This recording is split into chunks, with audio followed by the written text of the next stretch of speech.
But every transplant recipient, regardless of the donor, regardless of whether they had a past history of cancer, do have a higher risk of getting a cancer after transplant. So transplant recipients do well. Most don't get cancer, but we're going to talk about those that do and what we can avoid becoming one of those. So there are several parts of this. So some of the immunosuppressant drugs are carcinogenic. Now the risk of carcinoma, in other words, they can cause cancer. Now the risk of them causing cancer is incredibly low. Otherwise the FDA wouldn't approve the drugs. But some of the drugs do have a small risk of causing cancer. But more relevant, the immunosuppressive drugs are immunity, so that we don't reject the organs. And in doing that, it's true that we don't reject the organs, but we also don't have the same defense against cancer. I'll get into it a little bit more. Also, the immunosuppressive drugs, by lowering our immunity, so we don't reject, but we have a higher risk of cancer. We also have a higher risk of certain viruses, which in of themselves may not be particularly important to us, but those viruses, in some instances, cause cancer.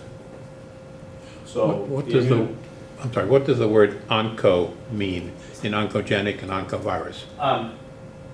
Thanks for asking. So onco means leading to cancer. So these Okay. are viruses that lead to cancer. Fine, thank you. Are they virus names that would be familiar to us? I'm going to go through them, yes. Some of these slides are more for a medical community, so if there's a word here that isn't clear, just type up, and I tried to make them clear, but some things I think may have slipped through. Now, on the other hand, some of these appreciate for the cartoon aspect of it. I wouldn't expect you to know each of the individual cells up there or what the initials are for. But the message here is that there's a balance between immunosuppression, and then what immunosurveillance means is the immune protection that we have. Okay, so on the left side you have all of our immune cells, B cells, and you see those on the left side of the screen. And on the right side we have cancerous cells. Actually, the cancerous cells are in the middle, and on the right side we have cells that promote cancer. So, if you will, normally our immune function keeps cancer at bay. So if we even have some cells that become precancerous, we don't even develop that cancer because the cancer cells nip them in the bud. There are also cells that cause inflammation, and those can increase cancer growth. So in an immunosuppressed environment, when we take immunosuppressive drugs, okay, there's a predominance of the effect of our immune system causing cancer, and we lose the protective mechanisms.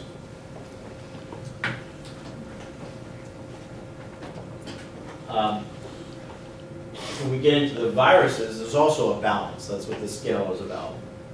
And so viruses have proteins that promote cancer. They also promote inflammation that can lead to cancer. Angiogenesis is a hot topic in medicine, and what it means is blood vessel growth. Because cancers are very energy dependent, and they need a lot of blood vessels. So there are viruses that cause increased angiogenesis, which helps cancers grow. And then viruses inhibit some of the immune functions that we have that keep cancers at bay. So not only do the immunosuppressive drugs alter our immunity and increase the chance of cancer, but the viruses that they cause, that the immunosuppressive drugs cause, directly on their own also lead to mechanisms that will make the cancer progress. We have things that are called, for instance, tumor suppressor genes. That's part of our immune system. They keep cancers at bay. There are the viruses that we'll talk about that are increased in the face of immunosuppression, decrease those tumor suppressor genes, as an example. So, to simplify what is a couple of complicated slides, immunosuppression is great at keeping us from getting rejection, but it creates a very fertile environment for cancer growth. It does that directly, and it does it through certain viruses that cause cancers.